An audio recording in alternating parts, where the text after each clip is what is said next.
კონკრეტულად ეს ფაქტები. შეიძლება ჩაგვითვალოთ ძალიან ესეთ რისკად და ასე შემდეგ, მაგრამ ეს გამოსწია, რადგან ჩვენი კლინიკა ინსტიტუტთან ერთად არის ახლა გამოცდილება, მანამდეც ჩვენამდეც იყენებდნენ ამ ფაქტებს. ამიტომ ამან მოგცა დავუშვათ ეს სითამამე, რომ გამოყენებინა ეს ფაქტები. ყველა კითხვა, რომელიც ახლა აქაც გაისმა და საზღვარგარეთას და ყველგან ისმის, ძალიან ლეგიტიმურია ეს კითხვები, რომ დავუშვათ არ არის გაიდლაინში მოწოდებული ეს და ექიმისთვის ძალიან რთულია ამის გამოყენება, ყველაფერს თუ თავი დავანებოთ, გამოცდილებაც არ არის, აი როგორ ადმინისტრირება, როგორ მოახერხოს, რანაირად მიაწოდოს და ასე შემდეგ ეს ფაქტები.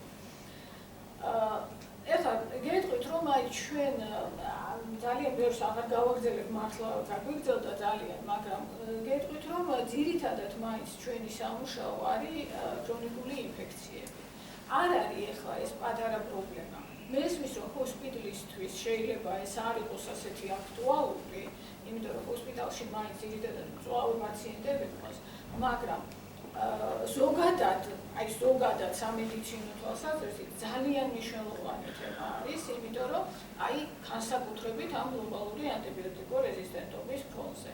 რატომ? იმიტომ რომ საოცრად ბევრია მართლაც, აი თუნდაც ახლა პაციენტი, რომელიც გაეწერა კლინიკიდან, აღარ ვლაპარაკობ ჰოსპიტალურ ინფექციებზე, მაგრამ აი მოვიდა მწვავე ინფექციით, მაგრამ ძალიან ხშირია დამეთანხმებით კოლეგები, რომ გაქრონიკულება ამ ინფექციების, მორიციდივე ინფექციების ჩამოყალიბება, რატომ? აი ზუსტად იმიტომ, რომ გვაქვს აი ეს არა მხოლოდ ეს პრობლემა, რომ ანტიბიოტიკო-რეზისტენტ, არა თუ ჩავშლით ამ ანტიბიოტიკო-რეზისტენტობის პრობლემას, რა იწვევს ამას, რა მეთოდებს იყენებენ ბაქტერიები იმისთვის, რომ ანტიბიოტიკო-რეზისტენტულები გახდნენ, ხო?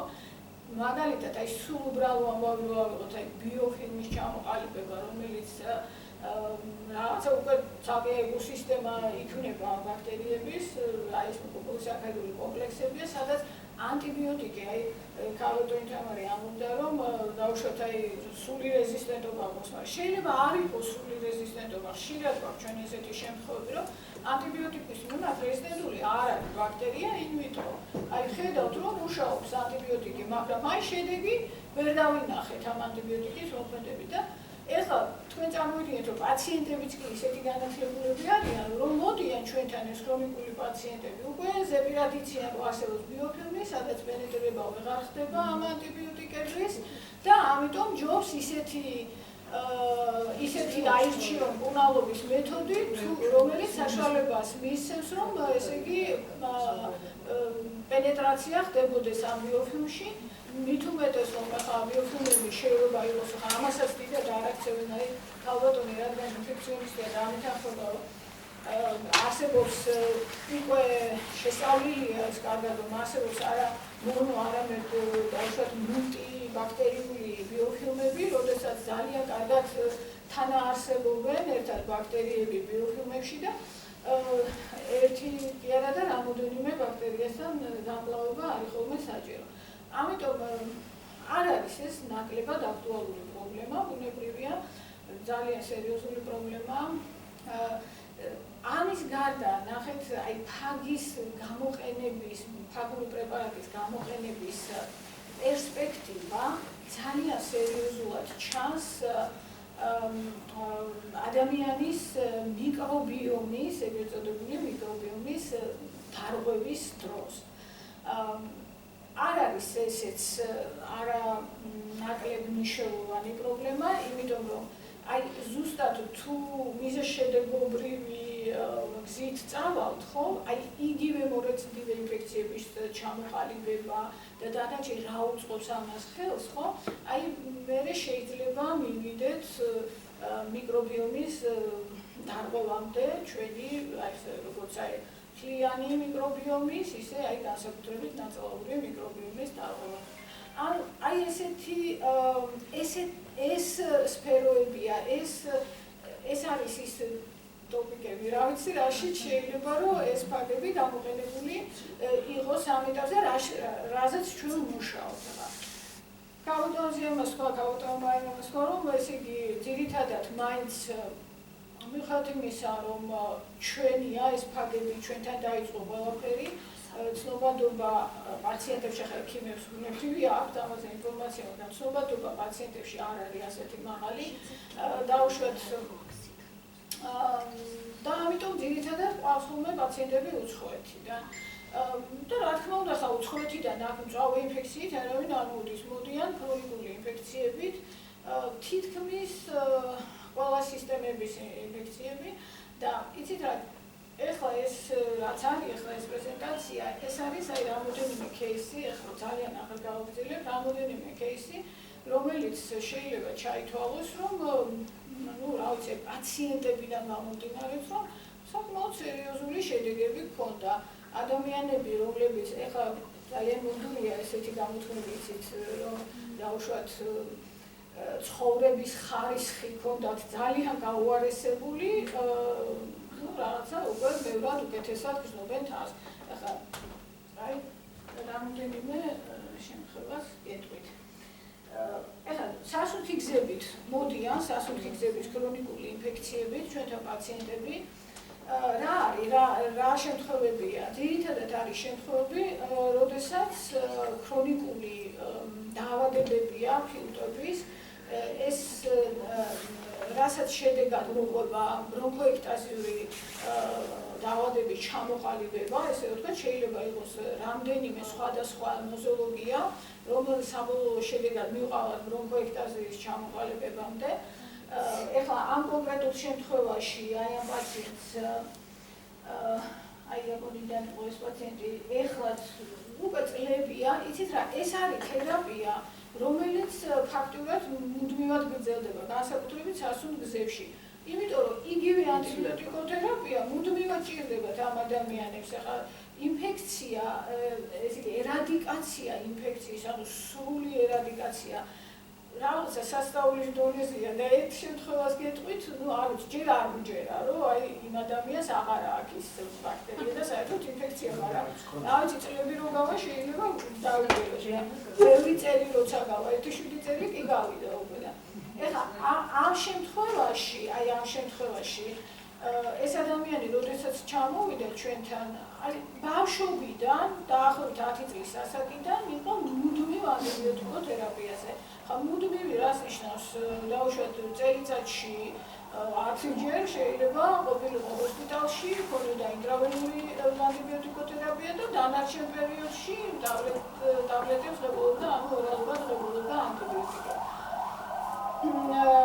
ჩვენთან ჩამოსვლა ხა ყველას ასევე მოგეხსენებათ, რომ ძირითადი ბაქტერია, ძირითადი გამომწვევი, რომელიც სასუნთქი გზების ინფექცია, ქრონიკული ინფექციების დროს გვაქვს, ეს არის ფსევდომონა აეროგინოზა, აქაც ფსევდომონა აეროგინოზა ჰქონდა. და აი ეხლა აი ის აი როგორ ხდება, აი აქ ვიტყვი, როგორ ვახდით ადმინისტრირება სამპარკების და როგორ მივდივართ დაუშვათ, აი რა ფაგი შევარჩიოთ, როდის დავამზადოთ ავტოფაგი და ასე შემდეგ. ესე იგი, აი ამ შემთხვევაში ამ პაციენტთან აქ შეკითხვაც დაისვა ესეთი, აი თავიდანვე ანტიბიოტიკო რეზისტენტობა იყო. ან რა თქმა უნდა დაიტესტა, გაკეთდა ჩვენს ლაბორატორიაში ფაგოგრამა, აი გალვატონაზიანთრობის კონსორციუმია, რაღაცა ეს თისავართ, რაღაც ორგანიზმი, ლაბორატორიაში მიდის ეს ნახველი, ნახეს რომ რეზისტენტული იყო, გამოგგზავნეს პასუხი და ჩვენ შეკვეთა გავაკეთეთ და გავგზავნეთ ლაბორატორიაში, რომ მოემზადებინათ ავტოფაგი ფსევდომონას მიმართ. დაამზადდა ავტოფაგი, დაიწყო ამ პაციენტმა მკურნალობა და ძალიან სწრაფია ხოლმე შედეგები. იცით, აი მით უმეტეს ამ ფონზე, როდესაც უკვე ანტიბიოტიკო რეზისტენტობა ჰქონდა ამ პაციენტს და ფაქტიურად ის სიმპტომები, რაც ახასიათებს ამ ფილტვის ქრონიკულ დაავადებებს, ფილტვის ხარისობას, გოშინი, ყველა, ნახველი, დავუშვათ აი ესეთი საერთო სისუსტე და ასე შემდეგ. აი ეს ყველაფერი ძალიან სწრაფად, ну, გაცილებით გაუმჯობეს და სუბიექტური მდგომარეობა. ეხლა აქ ფაგის ადმინისტრირება ამ შემთხვევაშიც და მე ყველა სხვა შემთხვევაშიც, როდესაც გვაქვს სასუნთქი გზების ინფექცია, ხდება ასე. ესე იგი, ვაძლევთ ამ ფაქტს ორალურად. ეხლა ორალური მიღების აზრი აქ რა არის? ეხლა რა თქმა უნდა, თუ გვექნებოდა ინტრავენური ფაგი, მივცემდით ინტრავენურად დავნიშნათ, მაგრამ არა. ინჰალაციები არ შეიძლება. ხო, აი დიახ, ხა აი მათ მივდივარ ზუსტად. და ასევე ინჰალაცია ნებულაიზერის საშუალებით, აი ჩვეულებრივი ჯერ ნებულაიზერით ვაკეთებთ ინჰალაციებს ფაგის ფიზიოლოგიურ ხსნართან ერთად და საერთოდ ესე იგი პრინციპი ფაგოთერაპიის მაინც ეს არის. ზოგადად ფაგოთერაპია მაგას ნიშნავს, რომ ფაგი უნდა მოხვდეს ჩვენს ორგანიზმში, ადამიანის ორგანიზმში და ესე იგი პრინციპი მაინც ის არის, რომ ფაგი რაც შეიძლება ახლოს უნდა მივიდეს კოლონიზაციის კერასთან, ბაქტერიული ინფექციის კერასთან და ამიტომ რა თქმა უნდა, დიახ, ინჰალაცია უკეთესია, თუმცა ხა არც ინჰალაცია არ არის ხა იმდენად ღრმა, რომ აი პირდაპირ ბრონქოექტაზში მოხდეს ესა, მაგრამ ნახეთ, იგივე ორალური მიღების დროსაც ამაზეც დიდი კვლევები მიმდინარეობს, რომ აი ორალური მიღების დროს რამდენად აზრი აქვს ორალურ მიღებას, როდესაც კუჭნაწლავის გარეთ მდებარეობს კერა ინფექციის. ასეთ შემთხვევაში, ამ შემთხვევაში ბევრი კვლევაა, სხვათა შორის ამასთან დაკავშირებითაც და აღმოჩნდა, რომ რა ვიცი, ხა ყოველ შემთხვევაში ბევრი კვლევების საფუძველზე აღმოჩნდა, რომ სადღაც ნუ რაღაც 20-დან 25%-მდე შეიძლება ეს მიღებული ფაგის პენეტრირება მოხდეს ნაწლავიდან დავუშვათ და გადავიდეს ეს სისხლში. აქ ახლა მართალია მე ბიოლოგი არა ვარ, რაც მიკრობიოლოგი არა ვარ, მაგრამ სერიოზულად რა თქმა უნდა გავეცადი ამ ნაშრომებს, სადაც ლაპარაკი არის ენდოციტოზზე, ტრანსციტოზზე, როგორ გადალახავს ქსოვილოვან ბარიერს ფაგი და როგორ შეიძლება რომ ნაწლავიდან მოხდეს სისხლში გადავიდეს, იმიტომ რომ ფაქტიურად ფაგის აი ანტიბიოტიკისაგან განსხვავებით ფაგის ცოცხალი ორგანიზმობა იმაში მდგომარეობს, რომ ის მიზანმიმართულად თავის ჰომოლოგიურ ბაქტერიას ეძებს, ხო სწორად გავუძებთ მარია. ამიტომ ესე იგი აი ეს მიზანმიმართულობაც ეხმარება ალბათ ფაქს, რომ თავის სამიზნე დავუშვათ აი ამ ასმოდელ ბაქტერიისაკენ ისწრაფოდეს. ნუ იწოვება, ხო ნაწლავი? ხო, აი შეწოვა შეიძლება იმდენად არ დავარქვათ ამას, რამდენადაც დავუშვათ აქტიური გადალახვა ამ ქსოვილების და ესე იგი ტრანსიტოზის გზით. ყოველ შემთხვევაში, აი სწორედ აქედან გამომდინარე, ჩვენ აი ამ კომბინირებულ დავუშვათ ხერხს ადმინისტრების მეთოდს მივმართავთ.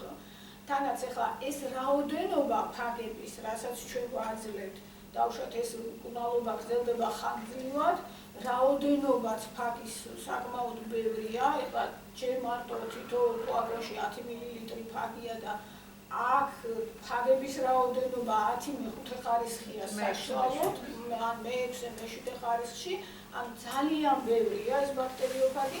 შესაბამისად, რა თქმა უნდა, დანაკარგი არის, ბარიერები არსებობს ჩვენს ორგანიზმში იმისთვის, რომ ფაგები სამიზნე ორგანიზმამდე მივიდეს, მაგრამ აი ეს რაოდენობრივი ესეთი სიჭარბე ფაგების შედეგს გვაძლევს.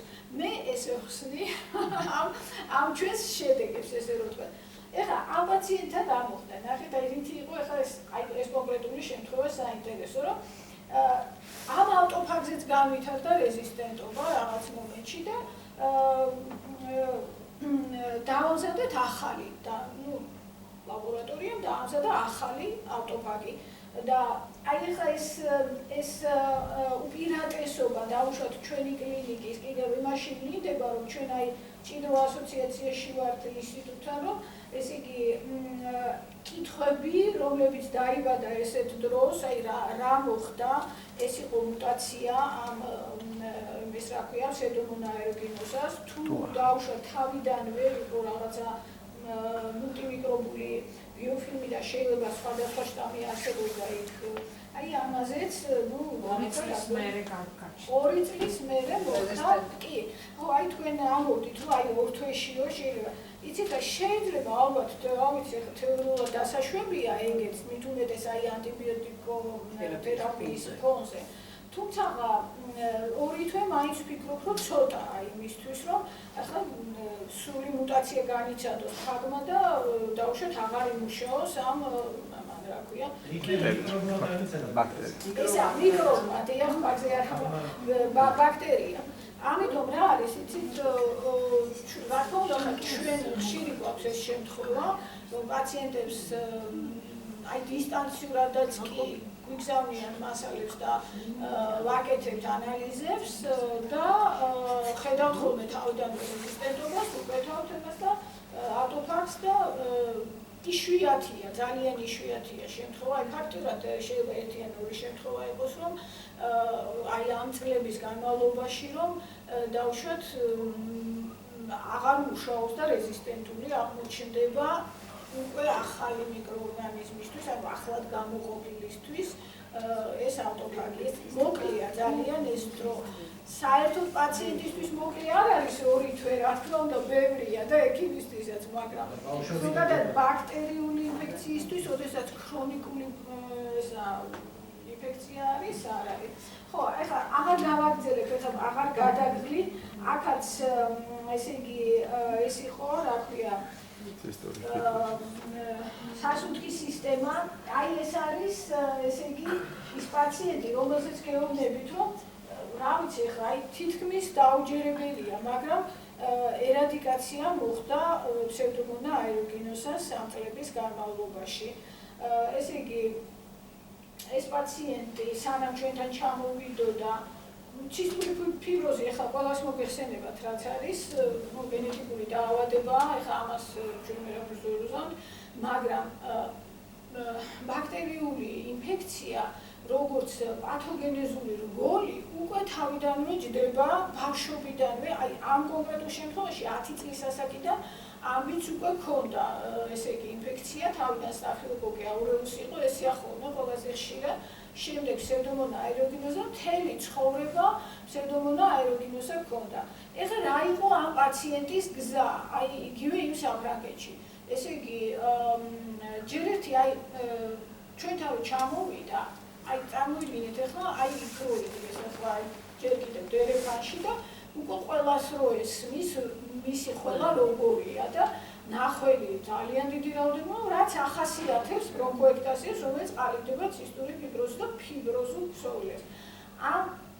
ეს პაციენტი საფრანგეთში, ესე იგი, აი ესე იყო, ძალიან ხშირი გამწვავებებით ჰოსპიტალში, თავისი სკრინინგული პროგრამით, რაც აქვთ ეროვნულ ცენტრებს ამ ცისტური ფიბროზის, მუდმივად ღებულობდა ანტიბიოტიკებს. ასევე ასეთ პაციენტებს ეხლა მუდმივად აქვთ დანიშნული ან დოგრამიცინი, ან მუდმივად აზითრომიცინი და აი ბოლოს მაინც ისეთ მდგომარეობაში იყო მისი ფილტვები, რომ ჩართეს ფილტვის გადანერგვის პროგრამაში. ჩვენთან როდესაც ჩამოვიდა, ეს ელოდებოდა ფილტვს. აი მართლა თითქოს ეხლა ზღაპარებით შეიძლება ვყვები, მაგრამ ესე იგი ნახეთ აქ ეს ფსევდომონა აერუგინოზა გამოიყო თავიდან ძალიან კარგი მზნობელობა ჰქონდა სტანდარტულ ფაგებზე ჩვენ გვაქვს ორი სტანდარტული ფაგი ეს პიოფაგი და ინტესტიფაგი რომელშიც აი ფსევდომონა ეს პოლივალენტური ფაგებია და ერთ-ერთი ფსევდომონა აერუგინოზა ორივეზე შესანიშნავი მზნობელობა ჰქონდა ამ ფსევდომონას გადასარევად იმუშავა პაციენტი აი ზუსტად როგორც პირველ შემთხვევაში აი ესეც ფაგებს ახასიათებს ეს სწრაფი შედეგების მიღება. რა თქმა უნდა ჩვენ საერთოდ არ ქონდა მიზნად რომ აი ბოლომდე ერადიკაცია მოხდებოდა აქ ფსევდომონა აერუგინოზას. ფაქტობრივად კონდიცია ფილტვის არ გულისხმობს მაგას რომ ესე იგი თლიანად ერადირებული იქნება ბაქტერია. მაგრამ ეხლა თვითონ პაციენტიც აღმოჩნდა ძალიან დაჟინებული თავის მკურნალობაში. კერძოდ არ დაანება თავი და ისევე როგორც ანტიბიოტიკები წლების განმავლობაში მკურნალობდა, გააგრძელდა და უკვე აი მეშვიდე თუ მერვე წელია მუდმივად ღებულობს ფაგებს. ეხლა რა თქმა უნდა გარკვეული გრაფიკი და აი შედეგად მივიღეთ ეს რომ ფილტვის გადანერგვის პროგრამა დაჭერა. გადანერგვის პროგრამა ძალიან გაუმჯობესდა მაჩვენებლები, ფილტვის ფუნქციური მაჩვენებლები და ფაქტობრივად ახლა ფაგებზე არის ეს ადამიანი, თუმცა ახლა მას ახლა მოეშოვა კიდევ ეს ახალი პრეპარატი, არ ვიცი რამდენად თქვენთვის ნაცნობი არის ეს არის ტრიკაფტა, რომელიც უკვე გენურ დაუშვათ აი მუტაციაზე მუშაობს, ესე ვთქვათ, აი მუტაციით გამოწვეული აი ამ კლინესის ბალანსის აღდგენაზე. ცისტური ფიბროზის დროს და ახლა ესეც ჩაერთო ამ პაციენტის პულმოლოგიაში. ახლა სამწუხაროდ ახლა არც ეს არ არის პანაცეა, მაგრამ უკვე აი კომბინაცია ამის იმის ერთად აი ძალიან კარგ შედეგამდე მივდივარ. შესანიშნავი ეს არის, რა ქვია, кейსი, ეს кейსი. ახლა აი ქრონიკული ჭრილობის იყო არ ფისტულა.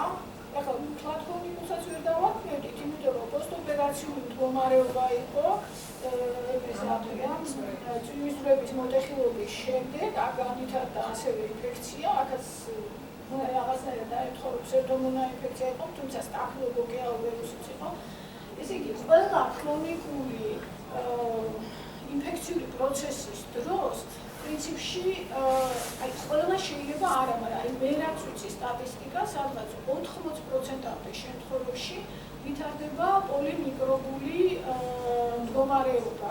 ანუ ინფექციის კერაში, აი ამ ბიოფილმებში იშვიათად უკვე რომ მხოლოდ ერთი მიკრობი ბინადრობდეს, რაღაცა ისწავლეს ასოცირება ერთმანეთთან და არის პოლიმიკრობული ბიოფილმი.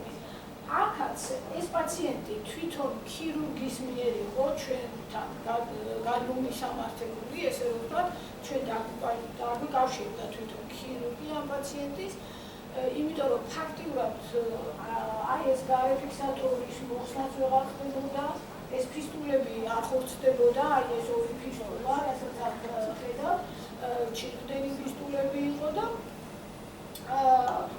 დავიწყეთ აქაც პრინციპი იგივეა, ესე იგი, ყველა შემთხვევაში უნდა გამოვყოთ ეს ბაქტერია, ამოთესოთ ბაქტერია, ნახოთ მზნობელობა ფაგზე და დავიწყოთ ამ ფაგის გამოყენება. ეხლა ამ კონკრეტულ შემთხვევაში, ქირურგიულ შემთხვევებში, რა თქმა უნდა, ლოკალური გამოყენება ძალიან მნიშვნელოვანია. აქ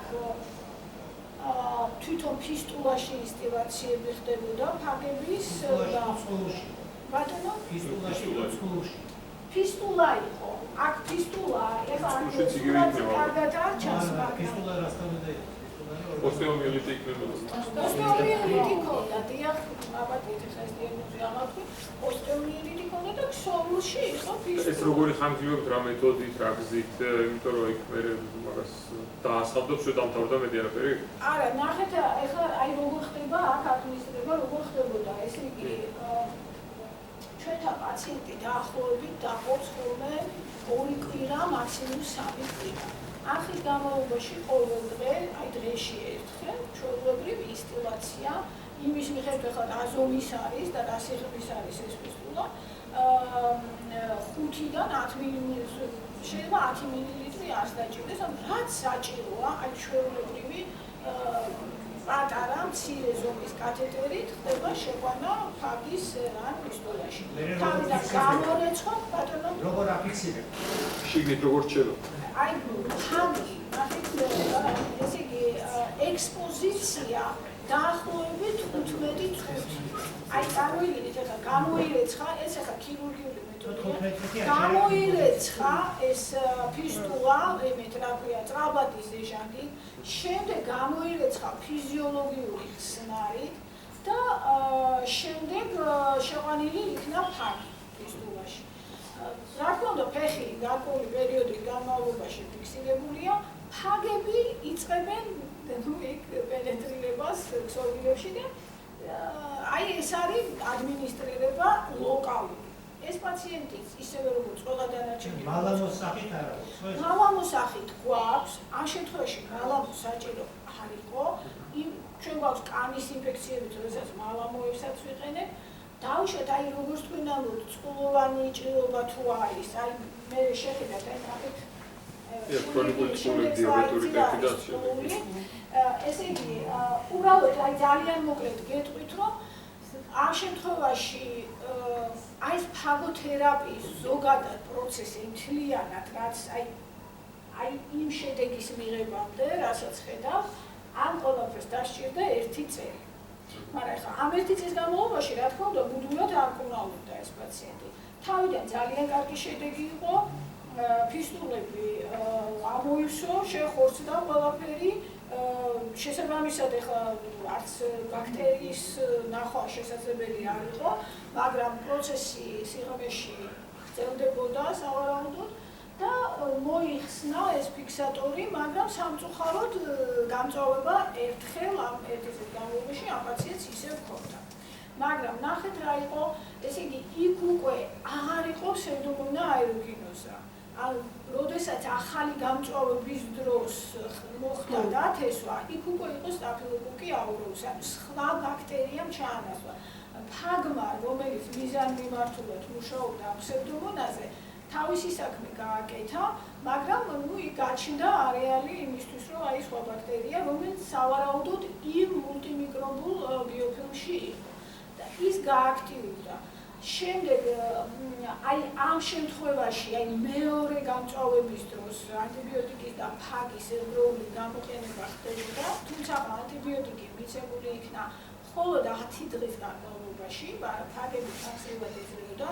ჩვენ რა თქმა უნდა შევარჩიეთ ფაგები უკვე სტაფილოკოკი აურეუსის მიმართ და ფაქტიურად 1 წლის შემდეგ მივიღეთ აი ის შედეგი, რასაც ხედავთ. ეხლა ამის შემდეგ აუტოფაგი გამოიყენეთ თუ აუტოფაგი არა, ნახეთ, აქ გამოყენებული იყო ჩვეულებრივი კომერციული ფაგი.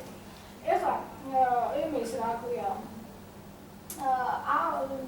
ამის შემდეგ გავიდა საკმაოდ ბევრი წელი, 4 თუ 5 წელია გასული, ამის შემდეგ ამ პაციენტმა კიდურის დაგრძელების ოპერაციაც კი გაიკეთა, ამ კიდურის, იმიტომ რომ რაღაცა მომენტში ეს კიდური ცოტა მაღლა იყო და იმდენად გადავიდა, რომ ესეც გაიკეთა და ამით იმის თქვა მინდა, რომ შედეგი რადიკალური იყო ფაქტიურად, აი ამ შემთხვევაში. ეხლა განსხვავებით იმ სასუნთქის სისტემის პრობლემებისგან, რომლებიც ფაქტიურად სადაც ბაქტერიული ინფექცია არის როგორც აი მეორადი, მაგრამ უკვე პათოგენეზში ჩასმული რაღაცა პროცესი. აი ესეთი ტიპის ჭრილობებიც არის, აი ხა ეს არის დიაბეტური ტერფი. დამეთანხმებით, რომ ძალიან სერიოზული პრობლემა არის დიაბეტური ტერფი და ძალიან ხანგრძლივად არათუ შეიძლება გამოიყვანოს პაციენტი შრომარეობიდან, არამედ გახდეს სერიოზული გართულების მიზეზი და კიდურის დაკარგვის მიზეზი. კი ბატონო. ახლა ეს ბატონი თვითონ ექიმი იყო სხვათა შორის და აი გონდა ეს დიაბეტური წყურვილი ძალიან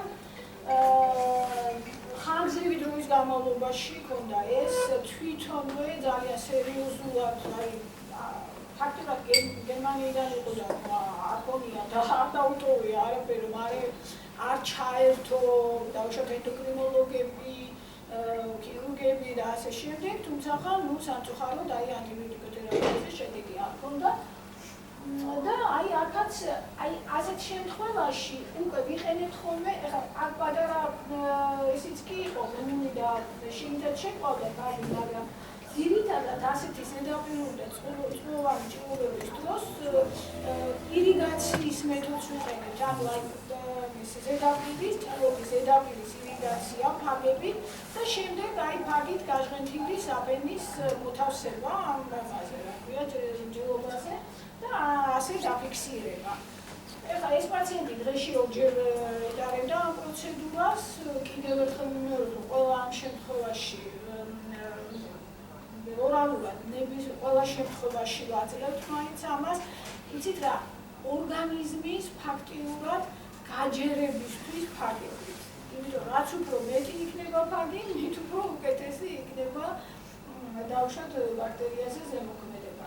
და ნუ აი ეს კაცი ეს აქაც საკმაოდ ესეთი რადიკალური შედეგი ჰქონდა, ნუ გადარჩა. რა პერიოდი მოიცვა ხანგრძლივობა? იცით რა, რამოდენიმე თვე. რამოდენიმე თვე უმალობდა. ესე იგი, თავიდან ჩვენ როდესაც ვეშავით უმალობას, გათვლილი გვაქვს ხოლმე აი ეს პირველი პერიოდი დაახლოებით სამ თვემდე ასე. რატო? ნახეთ, ვთვლით რომ დრო უნდა მივცეთ ახლა ამ ფაქტებს. ახლა ესე